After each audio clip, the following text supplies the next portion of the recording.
Welcome back to the one slide series on control systems unlocked. So last lecture, we were investigating or we were trying to understand what happens when we have Lyapunov stability and we can we do more. And yes, Barbalat's lemma is one way to do more. If you remember the example from the previous video, which was this example, x1 dot equals to x2, x2 dot equals to this one, we use this Lyapunov function, we differentiate it, and we arrive this. If you would like to do it by yourself, you can pause the video and do this. You are going to obtain this. And then to apply Barbalat's lemma, if v dot dot is bounded, then limit v dot goes to 0. We calculated v dot dot, and we arrived when we take the derivative of this v dot dot, we arrive to this expression. And once you plug x2 dot here, you arrive to this. Again, you can pause the video. Now, this was from the previous lecture. Then we apply Barbalat's lemma. Since this tells us Lyapunov stability of the origin of x1 and x2. x1 and x2 are bounded functions. Then if they are bounded from this step, when we calculate v dot dot, this becomes bounded. So v dot dot becomes bounded. And if it is bounded, then by Barbalat's lemma, v dot goes to 0, st goes to infinity. So x2 goes to 0, x2 goes to infinity, since v dot is x to the power of 4. So it was, Lyapunov stability gives you boundedness. With Barbalat, you can do more. Now, LaSalle is a stronger version of Barbalat. I don't want to contrast with Barbalat. They are essentially different concepts.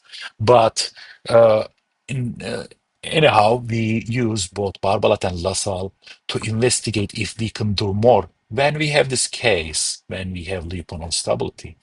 So with Barbalat, we showed x2 goes to 0 as well, in addition to the boundedness of x1 and x2. Let's see if we can do more with LaSalle. So first of all, I would like to explain LaSalle intuitively. You can look at textbooks like Hasan Halil, Wasim Haddad, so on and so forth. And you can look at all these important and rigorous mathematical definitions. But again, the purpose of this control systems unlocked series is to give you uh, practical implications of these results. So I will directly show you how we use LaSalle.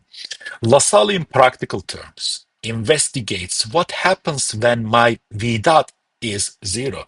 Is my energy dissipate at the origin when x1 and x2 is 0, which is great, or somewhere else, which is not great? If I stop, if I would like to go from point A to B, and if I stop somewhere between, it is not great. But if my energy really dissipates when I reach the point B, then that's good, because that's ultimately where you want to reach. So LaSalle's invariance principle investigates what happens when v dot equals to 0. So looking at v dot is x2 to the power of 4. So when v dot is 0, x2 to the power of 0, x2 to the power of 4 is 0, so x2 is 0. So when x2 is 0, I am going to use these differential equations, and when I see x2 or its variance x2 dot x2, I am going to insert 0 like here. x1 dot equals to minus x2, 0. x2 dot 0 equals to x1 minus.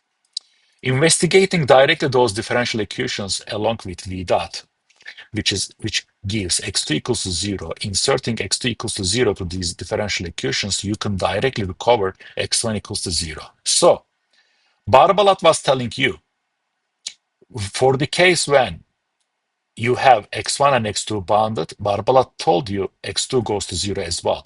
Now, LaSalle tells you even stronger. Not only x2 goes to 0, but x1 goes to 0, because x1 is 0 when x2 is 0. So we recover asymptotic convergence of both states with LaSalle. So this is not always the case, but sometimes you can get the same result with Barbalat and LaSalle. Some subset of states converge to 0. It can be the same conclusion. Or sometimes, if you have a 10th order system, if 5 of the states converges to 0 with Barbalat, with LaSalle maybe 6 or 7 or more states converge to 0. In general, LaSalle is a stronger case of Barbalat. Although maybe a heads up. LaSalle might have some limitations when you deal with continuous non-autonomous systems, but with the lecture for some other time, I hope this is useful.